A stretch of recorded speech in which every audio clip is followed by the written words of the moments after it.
Gary was an oddball, a weirdo. His jokes always went a bit too far and were a bit too dark. I got to know him after joining a Skype chat for aspiring online entrepreneurs. We were both enthusiastic about earning a living online and making it big one day. Like me, Gary was frustrated about his day job, his lack of money, and life in general. Every member of our group was a bloody beginner. Like many other members of our group, Gary earned a big fat zero in his initial couple of months. What made him different from the rest of us was his drive and ambition. Even after many members gave up after not earning a dime, he kept going. He was the type who'd either make it or die trying. If nothing else, I respected him for that. It was another month later when he finally showed me a screenshot of his first few affiliate marketing commissions. Sure, it wasn't anything significant, but it was a good enough start. For me, things didn't go too well. Even after half a year of trying all sorts of ways and techniques, I hadn't earned a thing. On the contrary, this whole endeavor had turned into a money thing for me. In the end, I gave up as well. After that, I didn't hear from Gary for quite some time. It was only after more than half a year had passed that he talked to me again. His first few commissions, he told me, had grown into a nice and steady income. He'd pretty much made it by my book. Finally he asked me if I was interested in earning a bit of money. He had seen me vent in our group chat, how I had all sorts of bills to pay and how I could barely afford to eat every month. He said he was going to earn some real money soon, and he could use a few helping hands. I told him I was in right away. The following week we had a long voice call and Gary told me about a few things he'd tapped into. While online marketing is a vast, legitimate industry, it also has its dark sides. It's the same as real life. Most people stick to the legal ways of earning money. Not so Gary. For the first time I started to see his true face and found out how unscrupulous and greedy he really was. He started out with social media bots and automated blogs. He explained some of the details to me, but I really didn't understand it.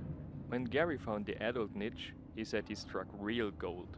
It's the perfect evergreen market, my friend. Everyone needs to rub one out every once in a while, he said with a sleazy voice. He went on to tell me about all the different niches he was working with. Sex toys, erotica, hardcore porn, and adult webcam sites. One thing that went really well for him was setting up fake dating sites. That was also where I came into play. It was simple, he said. First you set up a fake dating site, then you added some premium features, finally you tricked people to not only sign up for those, but also for other adult subscription. There are so many suckers out there who are too horny to think straight. The moment they realize Maria ain't real, they at least got themselves a subscription for Brazos or Bang Bros. They should thank me for it. I didn't feel too good about the whole thing. I guess my need for money was stronger than my conscience. I got a percentage of each page's earning, and the money added up quickly. I can't tell anymore how many of those pages I created. It must have been dozens. They were really simple and really shitty, but somehow they did the job. I was pretty sure that I wasn't the only person working with Gary, so the real numbers could have very well been in the 3 digits. That was only the beginning though. If you dig deep enough, you'll often end up with more than you bargained for. It was exactly what Gary had been looking for. It was during one of our weekly Skype calls that he told me he had found some new business partners from overseas. The word overseas made me look up. It sounded like Gary was playing in the big league now. He told me it took him weeks of negotiations. He was now working with the owners of certain special interest sites and niche adult networks. Those are some huge untapped markets, my friend. I wasn't sure what he was talking about. Was it Japanese porn? That's not untapped, so maybe Russian webcam shows. The latter proved to not be too far off. When I asked Gary what kind of stuff it was, he sent me a link to one of his partner's pages. I'm going to say only one word. Amputee porn. As soon as I'd seen some of the images, I closed the page. What the fuck kind of shit is that, man? I yelled at him over Skype. Something that's gonna earn me a lot of money. He had a big grin on his face as he said this. I, on the other hand, was disgusted. I felt sick to my stomach. This stuff was wrong. I decided then and there to cut my ties with him. I'm not going to get involved in this shit. That's just sick, man. Oh, so now you got a conscience? You didn't mind fucking people over before. That was different. Well, tell me, don't you need money?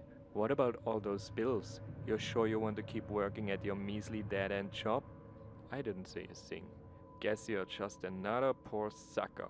I just have to find someone with some actual balls, it seems. With that, he hung up. that was the last time I ever talked to him. There was one thing he was right about, so there were enough people with desires that were a little odd or downright wrong. Join the cam show of a Lolita girl or pretty much any girl that looks a bit underage. You can always find a few sick fucks there. I'm sure those are just the tip of the iceberg. I thought I had heard the last of Gary the moment I cut ties with him. I had all but forgotten about him.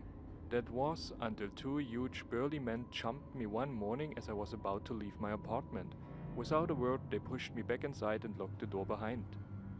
"Where's your friend Gary?" one of them asked. He had a strong Eastern European accent. I was about to ask who he was talking about, then the name rang a bell. I've no clue, how'd I know? One of them stepped forward, raising his hands. I cringed back a few steps, toppling over a chair in the course. It prompted a short laugh from the two of them. "You worked with him." "That was more than a freaking year ago. After he got involved in some sick shit, I stopped talking. As I said it, it hit me. Those two guys were not with the police or law enforcement. They were most likely involved in what I'd called sick shit a moment ago. A knowing smile on their faces showed me I was correct. There was no need for violence or even words anymore. I told them everything I knew about Gary. I showed them all our past chat logs, all the payments I'd received from him, the fake sites I could still remember, as well as all his online usernames, accounts, and aliases. They instructed me to forward all this to a specific email. There's one thing I learned that morning. Typing is really hard when you're shaking and your hands are wet with sweat. Once I sent the email, they merely nodded. "That's all," the speaker of the two said, and they turned towards the door. Before they left, they said one more thing. "Just so you know, we will know if you lied to us. If you did, we'll find little Daniel and we're going to cut his hands off." Daniel was my sister's 8-year-old son. For one more second they studied my face, then they left. After this, I fell to the floor. All the strength had left me. "Holy shit," I said over and over again. What was that all about? What the fuck had Gary been messing with? What the fuck had he gotten me involved with? My question was answered about a week later. One of the old members of our Skype group sent me a news article. "Bizarre case puzzles authorities in LA," I read. The article was about a presumed murder of a man in East Los Angeles. At about 2 in the morning, someone had broken into the victim's penthouse apartment. They turned the whole place upside down but didn't steal anything. The most bizarre thing about the case was what else they found. It was the victim's lower legs, an arm, his ears, and part of the lower jaw. The rest of the body has yet to be found. Attached to the article was a picture of Gary.